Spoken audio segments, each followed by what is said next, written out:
In this class, I want to talk about change management and make some general comments about this topic. Change management is dealt with in several classes on the course, and they should be checked and read over as well and studied. But let's look at some general points about change management. First of all, definitions of change management. And this is quite straightforward, but essentially what we've got is an organization, and the organization changes, and it changes to a different organization. So pictorially I've represented one here as a rectangle which changes into an ellipse. But it's the process of change. It's moving from one type of organization to the other, which represents the change. Now, a structured approach to shifting or transitioning individuals, teams and organizations from a current state to a desired future state. That's the definition on Wikipedia. It's moving from one particular state, one particular configuration, to a different one. And this could be moving the type of organization, the structure of the organization. It could be something to do with changing the way teams and personnel are deployed within the organization and used within the organization. It can be any aspect of the work of the organization. If it was done one way in one time period and done a different way in the next time period, there has been change. It's as simple as that. The process, tools and techniques to manage the people side of the business change to achieve the required business outcome and to realize that business change effectively within the social infrastructure of the workplace. Now, these are very formal statements and quite complicated statements in many respects, but the idea behind them is actually very simple. It's the process, the tools, the techniques to manage people so that people will change their working practices from one type of working practice to a different type. They're able to move effectively from one set of tasks to a different set of tasks. Now, the reason why they may have a different set of tasks may be because the technology has changed, or the product has changed, the requirements on them has changed in some way.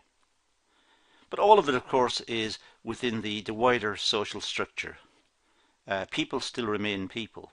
People have certain sets of skills to go to school, to go to college, to go to university or whatever, and they have certain sets of skills. So the change must be compatible with what is possible and what is sustainable from, if you like, a human point of view. So it's moving from one situation to another. It's essentially as simple as that. Now, the activities involved in, defining and instilling new values, attitudes, norms and behaviors within an organization that support new ways of doing work and overcoming resistance to change. Well, that's what change is. It's working with new values, new ways of thinking, new ways of operating, new attitudes towards the particular task or towards the work itself in a wider context. It's looking at the norms, what we consider to be the accepted way of proceeding. We have set routines in our lives. We do certain things, and at work we do certain things, and we behave in certain ways, and we conduct ourselves in certain ways, and we work in certain ways, and these are the norms for us.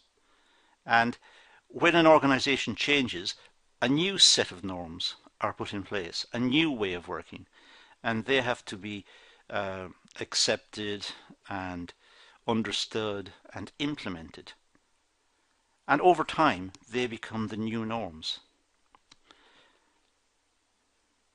Building consensus amongst customers and stakeholders on specific changes designed to better meet their needs. Well, a consensus means total agreement. It means getting an agreement between the customers and the stakeholders. The customers who ultimately are in charge of production. If we think about it, it's the customers who dictate the production. They're the ones who require a certain style of product with certain functionality, certain attributes, which is what they buy. So it's the customers who buy it, and therefore it's the customers who drive the market. But having said that, organizations can put out new products to the market to see if customers would prefer the new products. So now we have the introduction of the stakeholders into this type of development. And the stakeholders in this case perhaps would be the workers, the line managers, the departmental managers, the marketing personnel, and so on. And they're involved in the innovation of the product and getting the customers to accept the new innovated product. So there is a consensus between the customers and the stakeholders as to what type of product should be on the market. So there is an agreement, and the customers will buy the product. That's the main point. It's the customers who ultimately are in charge of the amount of production that takes place and the style and quality of the product that's put on the market.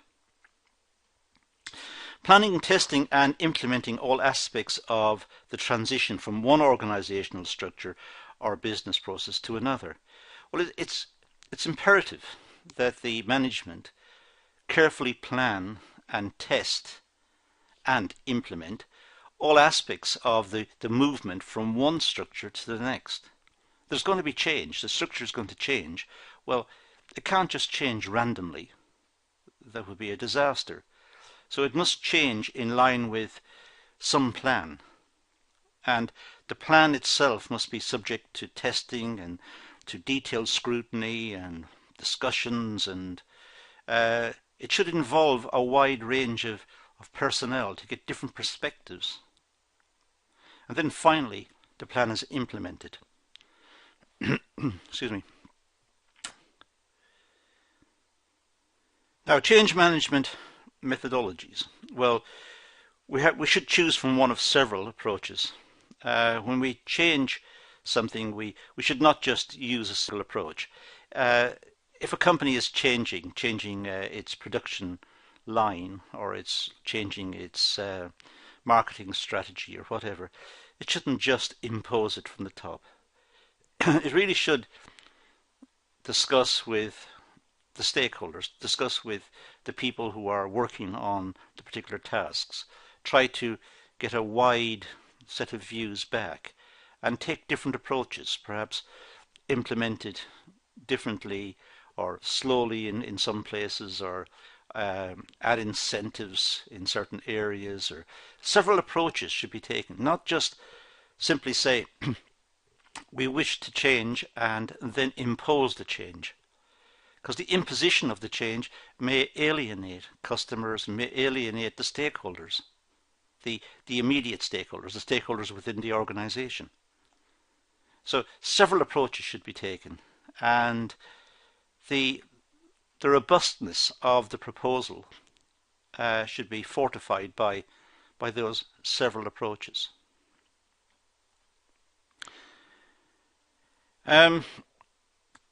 Use a checklist, and checklists should be used to ensure several things, and I'll go through a list of these. But use a checklist. It's always important to make sure that nothing is forgotten or nothing's been missed out. So in the planning and implementation of change, the management should have an agreed checklist of what needs to be done, and this should be carefully thought out in advance. First of all, there should be methodical planning. It should be planned in great detail.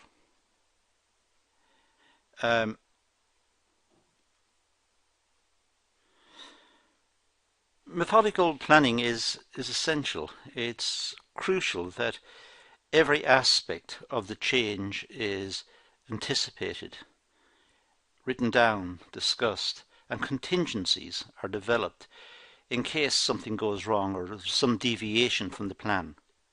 So it's important that there is a strong method, and method is widely understood, a strong method in place, a method of moving from the current state to the new state. The method, how it will be done, should be clearly stated, clearly articulated, so that the people who are involved have clear understanding of what's going to happen. There should be appropriate project support. It goes without saying.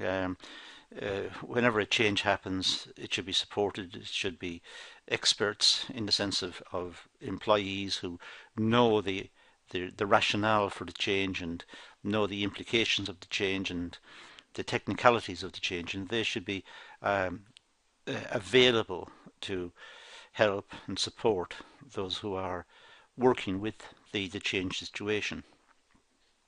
And of course, effective communications is essential.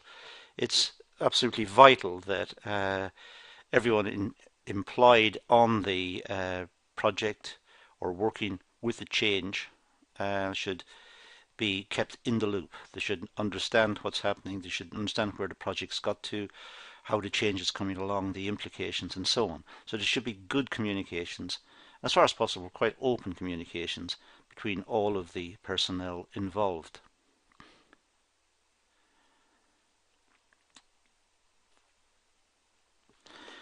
The stakeholders should be engaged. They should want the change. There should not be resistance to change. Resistors will slow down the process, they will detract from the process. But once a change is felt to be desirable, it's been worked through, it's been thought about, it's the issues, the downsides, the problems have been worked on and thought about and overcome, then the rationale or the reasons for disengagement have been removed. So the stakeholders should be on board. They should want the change. They should see its advantages. And that's a part of resistance mitigation. Wherever there is residual pockets of resistance to the change, people who are still skeptical or still worried about the change, they should be brought on board through discussions, communications, involvement, and so on. There should be ongoing training to make sure that everyone involved in the switchover from the old state to the new state are appropriately trained. And that could be a big task for the HR department, for the human resource department, to ensure that training programs are put in place and that everyone understands what's required of them in the new situation. And there should be implementation monitoring. It's important that when a current state is being changed into a new state, that the implementation, the changeover, is being monitored to make sure it's in line with what was planned. And there are no problems that's going to knock it off course. It should be implemented smoothly according to the plan. If the plans have been worked out, well thought out and discussed and even perhaps dry run in some mock setting, if all of this has taken place, there should be no surprises. So the implementation should be monitored just to make sure that everything runs smoothly. Now, the critical success factors in this situation, well, it's important that the senior management gives strong support to the change. If the senior management are not on board, it's not going to work. If junior management are implementing changes, then resistors, the people who don't like the change, can always say, look, the top management have not approved this, it's not part of company policy, we don't agree. So it's important that top management are on board for the change, otherwise it'll either slow down or stop completely.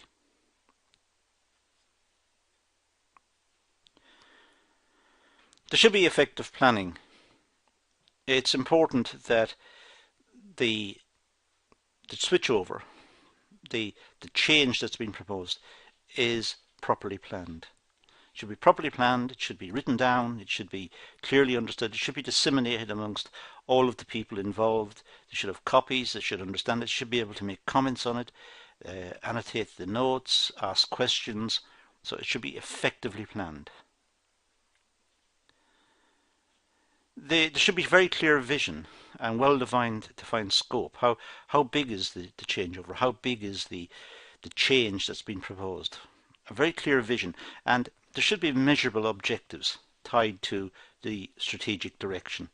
Measurable objectives means the timing of the change and the advantages of the change. Can these be quantified? If they can be quantified, how? And how can they be measured, and how can they be monitored as the change has been implemented to make sure that they're actually going to deliver the advantages that were envisaged. There should be a high-level change champion. Somebody within the organization should be picked out to push through the change. This is the person, perhaps a manager, who's got good communication skills, who's got good leadership qualities, got a good personality, who can bring people along with him or her. This is the change champion. This is the person who's going to make sure the change takes place and takes place in accordance to the plan, in accordance with the plan. There should be a dedicated skills project team. The team should be well versed in what is required.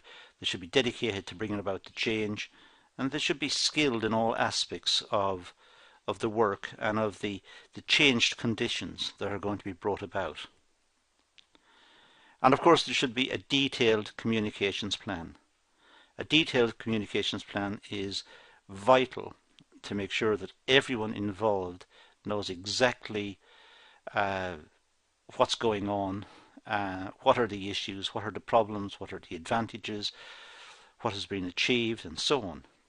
The detailed communication plan could involve calling regular meetings or making newsletters available through the intranet, the local area network that's perhaps the company uses, or some means of communications. So there should be some way of communicating what's happening. Now let's have a few words about the communications plan, since it is so important. This informs all stakeholders of the reasons, the benefits, and the details of the change. That's what the plan is focused on. It involves everyone that will be affected by the change. So everybody who's affected by the change should know why the change is taking place, what are the advantages of the change, and what the change will mean for them, and what support they will get in implementing the change and working with the change conditions when it's brought fully into play. It should include a sponsor roadmap, a resistance management plan, and a training plan to upgrade skills. So it should contain a roadmap. The roadmap shows where the company is now, where it wants to be, and how it's going to get there, and what are the staging posts along the way, what it needs to achieve by certain times, and what are the issues that are likely to be encountered at certain parts of the journey from where the company is now to where it wants to be. And a resistance management plan, well, some employees may disagree with the plan or may have problems about working under the new conditions, and there should be some resistance management plan to overcome these issues.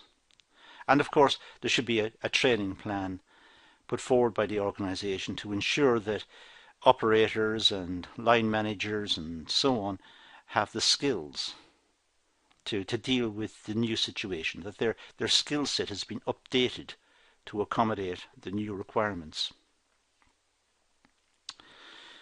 They should monitor and fine-tune the plans. So a communications plan can be used to take feedback from people working on implementing the change and can fine-tune the change, can discuss with the implementers issues as they happen.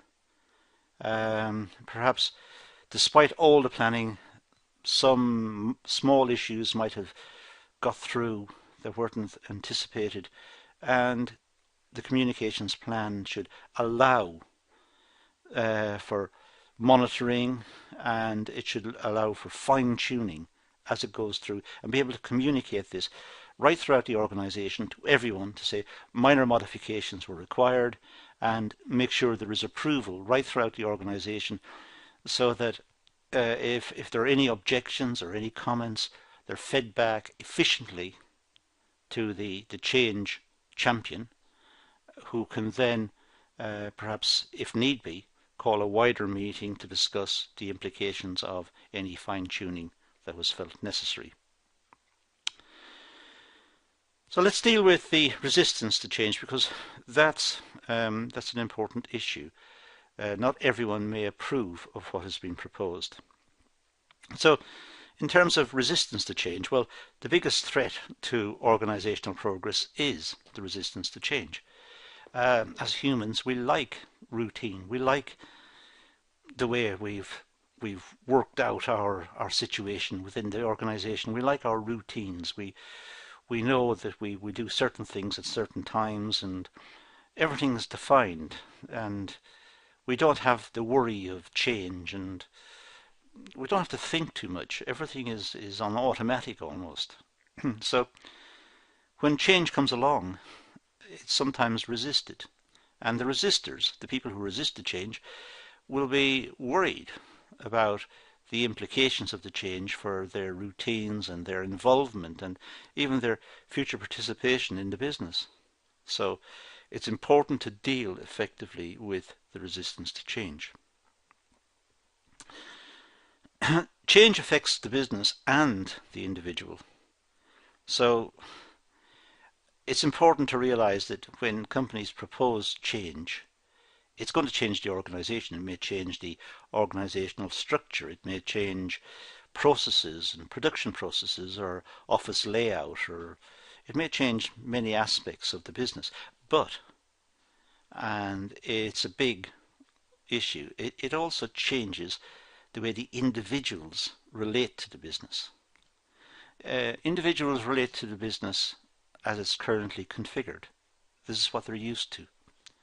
When the business changes, they are in a sense now expected to relate to a new business. The perception is it's a new business. It's not actually a new business, it's just a changed business, but they see it differently. They see new routines, new processes, new layouts.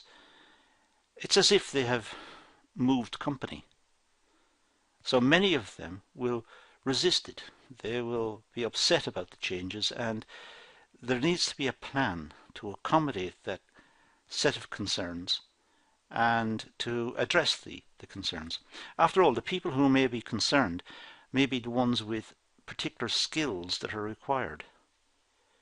And the company really can't afford to lose key workers, workers who have many years of experience within the business and understand many aspects of the business, and then simply because some aspects of the business has changed, these workers leave. That would be a big problem, perhaps, for the business. Performance tends to change slowly. Well, with the resistance to change, then performance, people still work at the same rate. People work within their capacity. The changes that are implemented, if they're designed to bring about efficiency improvements, these have to be carefully thought out, because extra burden on the workers may bolster up their resistance to the change. So it's important that any anticipated advantages from the change are carefully worked out, bearing in mind that workers have set routines and have set capacities.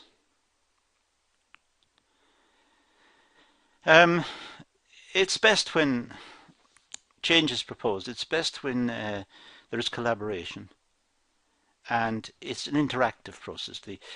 The line management, the workers on the shop floor, the middle management. It's best if there is a communication system that enables feedback and collaboration and sort of a community plan for the business.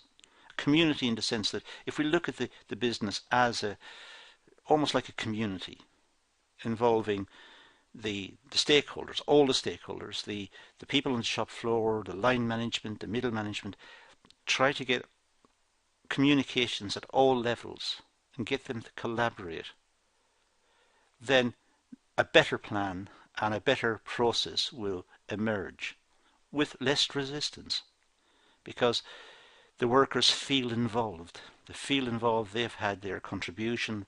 They've made points. They've argued over certain positions and argued that certain things should happen, certain things should not happen. At least they've been heard. They've had their say, and that would perhaps reduce resistance. Make sure that there is an openness about what is likely to happen. There's no hidden agenda. Make sure that it's an honest and open exercise. There's nothing subversive or below the surface here. The company is proposing, let's say, a change in its working practices, a change in its layout, a change in its design, or whatever. The company is proposing some change. Be honest and open. The reason for the change is greater efficiency, or the changing market conditions, or technological change, or whatever. That is the reason, and be honest and open. And sharing that with the workers and the line managers and the middle managers and so on, that will be appreciated. It'll get rid of some of the resistance to change. They will feel that there is an openness and an honesty, and they will come along with the plan more readily because of that openness. It's better that change comes from within the workforce, if possible. It's not always possible, because technology is outside of the business. Technology is an extraneous force, and technology happens. It's something we deal with that comes from outside. So in that case, the workforce may have opinions about the adaptation of the technology, but generally speaking, the workforce don't develop that technology. Customer requirements may change because market conditions, or because of technology again, or because of the economic factors in the country, or there may be a whole host of factors leading to changing customer requirements. And that is also coming from outside, and there's very little the company can do about it. The marketing section will report back changing market trends. The company responds to that. But if possible, sometimes it may be possible that change can be internal. It's simply looking at working processes and working practices. Perhaps the workforce can make suggestions to improve efficiency or improving working conditions, which will eventually improve productivity. Now, if the suggestions come from the workforce, those are the best ones, because there is no resistance to change. It came from the workforce, and the management went along with it. So there are no issues to be addressed there. Now, effective change management tools. Well, planning, and there's a whole series of issues under planning. We could have a SWOT analysis, for example, a strengths, weaknesses, opportunities and threats analysis in planning. Whenever a plan comes to light, we tend to try and work out what are the strengths of the plan, the weaknesses, opportunities, the threats, so we can work out a little SWOT analysis for the plan to see if it's a good idea. What's the purpose of the plan? What's it trying to do? Why change? What's the vision? Where will it take the company? If this plan is implemented, where will it take the company? What will the company be like in a year, 2 years, 5 years' time? What about sponsorship discussions? I mean, looking at who will sponsor the changes that are taking place. The company obviously will finance it, but who will subscribe most to it? Who will put in the effort? Who will adopt it and bring about the changes? Who within the company will stand up and work with this? Don't forget, if the plan fails, then somebody's reputation may be on the line as well, and their career may be adversely affected. So the change team, that needs to be picked, and it needs to be picked in a way that the change team agree. It's easy to pick because people want to be on the change team, they want to be involved, and try and get a wide dispersion of opinion on the team, not all from one department. Try to get outsiders. So if it's change within the marketing department, get people off the shop floor to participate. Get people from production, get people from HR to participate. And as outsiders, they're looking into the marketing department. They haven't got an expertise in there, they haven't got the knowledge that these people are dealing with, but they can make comments from the outside. And sometimes it's best to have comments from external people. They can see things sometimes a bit clearer than people who are on top of the situation. There should be commitment to change. That's essential. If there's no commitment, it's not going to happen. So it's important that there is commitment. Sometimes we have an elevator speech. An elevator speech is a speech someone considers the change, considers what would be required by the change, the requirements in terms of working practice and changes to routines and so on, looks at the benefits of the change, and then is able to communicate this in a so-called elevator speech. They're able to communicate it to all of the workers within the business, the shop floor, the line management, the middle management, the top management. This person's able to communicate it, and this elevator speech may become a document in itself which motivates people to commit to the changes. We'll talk about elevator speech in a digression towards the end of this session as well. I just want to have a few more words about it. But for the moment, it's how we would get commitment. It's someone, if you like, selling the idea, promoting the idea, and getting commitment. It's important that we have stakeholder analysis, that we know who's on board, who's against. It's important to understand why certain stakeholders want the change and why certain stakeholders may not want the change. What are the issues? What are the concerns? What is the motivation behind their positions?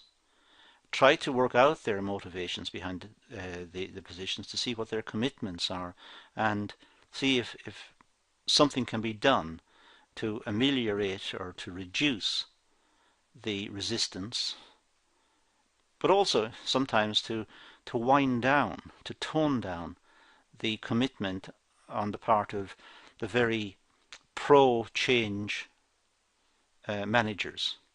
Sometimes people want to rush into change. It's important that the change is well thought out. It takes time to reflect on the proposed changes, come up with counter proposals, and carefully weigh all the checks and balances. So it's important that everyone's position be clearly understood. A good stakeholder analysis to see who's involved, who will oppose, who will support, and the motivations behind each one. The RASCI model is one that's dealt with in a separate video, so I won't go through it here.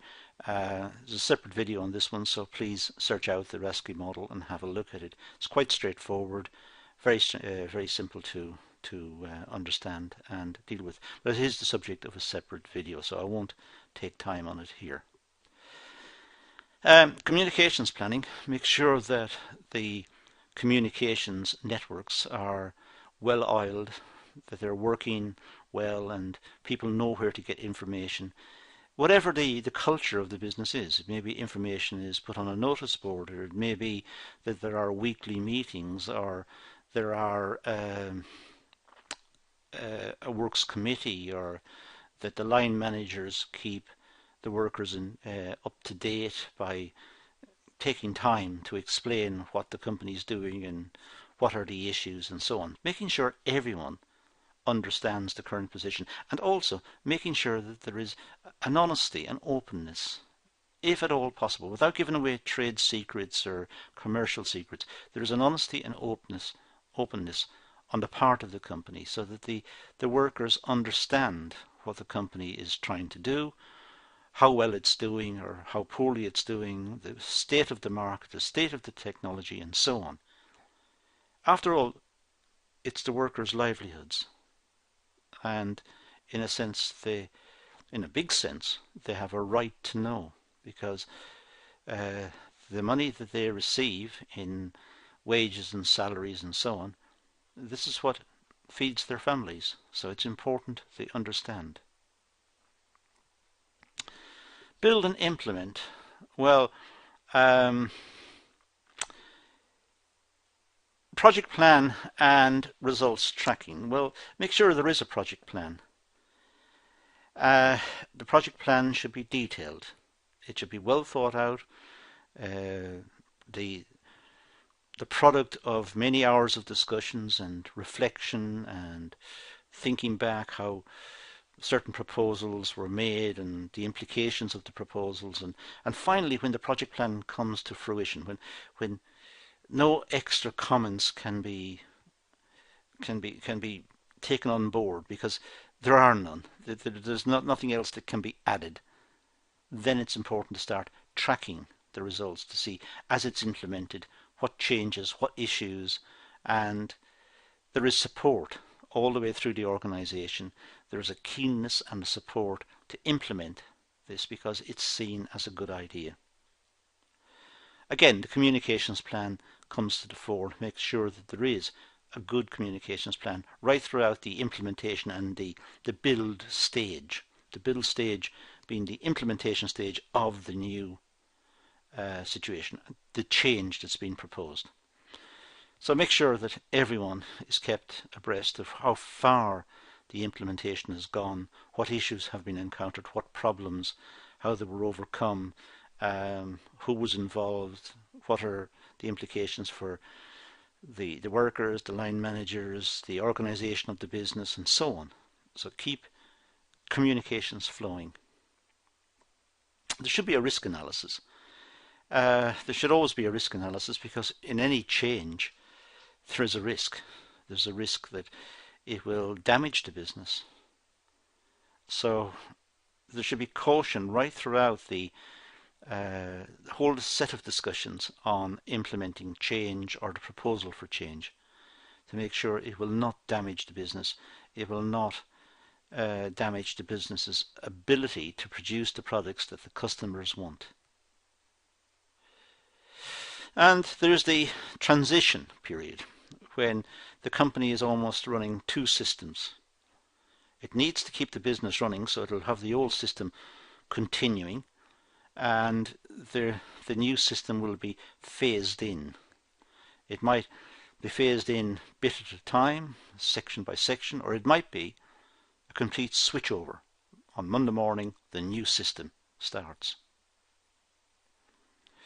But the transition and the monitoring needs to be dealt with in a way that there is communications throughout the shop floor, and there is a commitment to the change, and they have seen it grow from nothing to what it is just before it takes over, or when it just is implemented.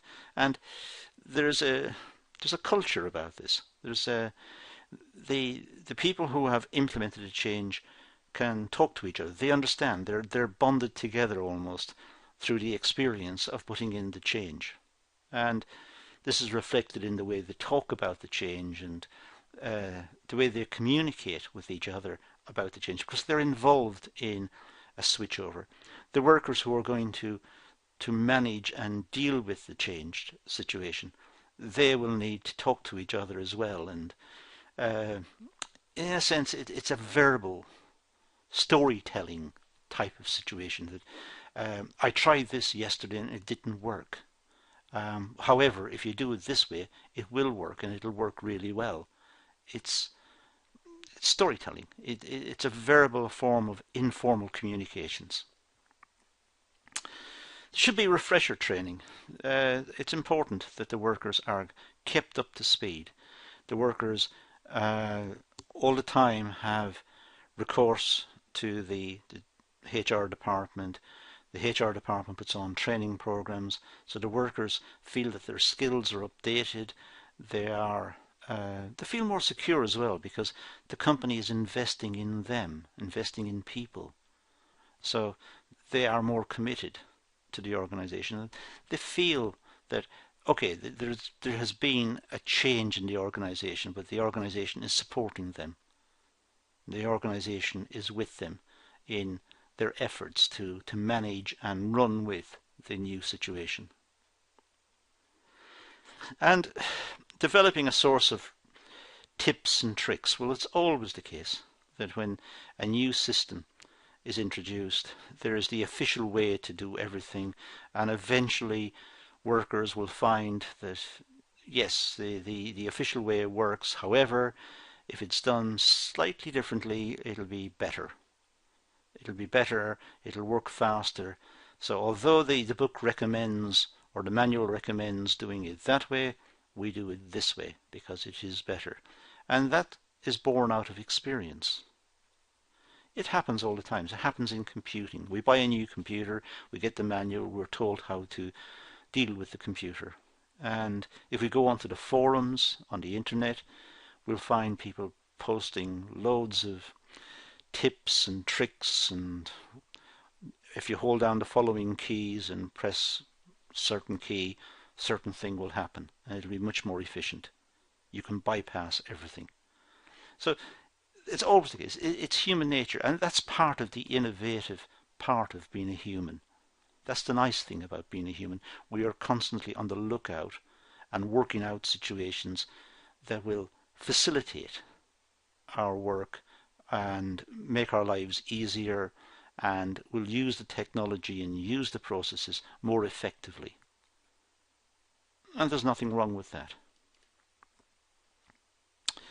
It's important to celebrate wins.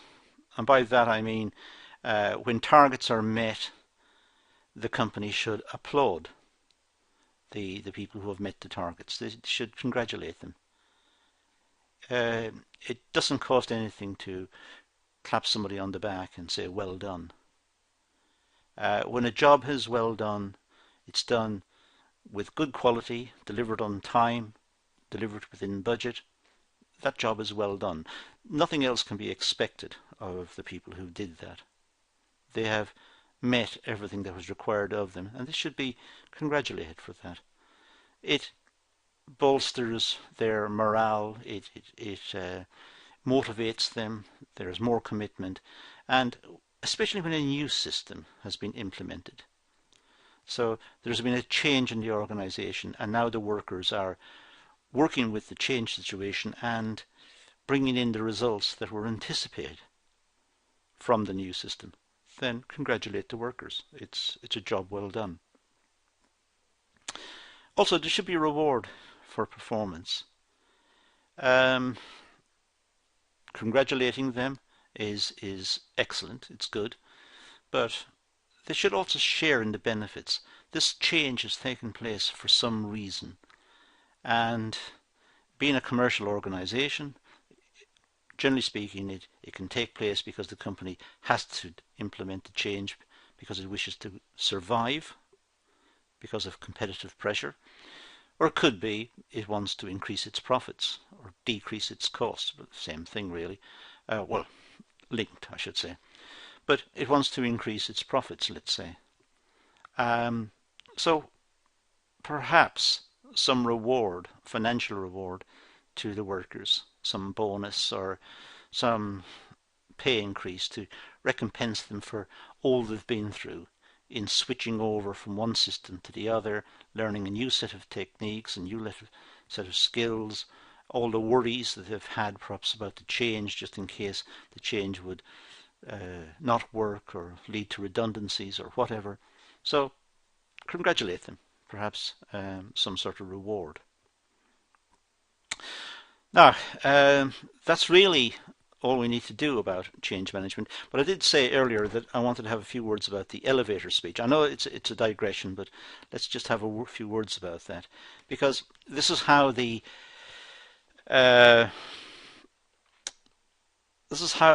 project could be delivered. An elevator speech is a brief, persuasive speech that you use to spark interest in what your organization does. It's a very short speech. It could be a written document, but generally speaking, an elevator speech, it's delivered, it's spoken. You can also use elevator speeches to create interest in a project, an idea, or a product, or in yourself. So an elevator speech is about some situation, about a product or an idea or something. And a good elevator pitch should last no longer than a short elevator ride.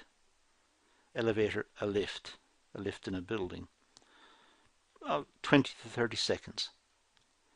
So let's say a speech 30 seconds long. Well, if the proposed change that we're talking about in the context of this class, if the proposed change can't be explained in 30 seconds, the advantages of the proposed change can't be explained in 30 seconds, there is something wrong. 30 seconds is actually quite a long time.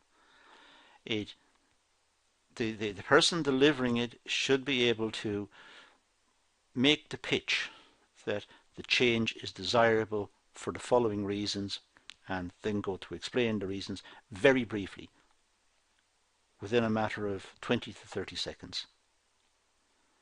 Now I know it sounds a little crazy, but that's the world in which we live. We want information and we want it succinctly put.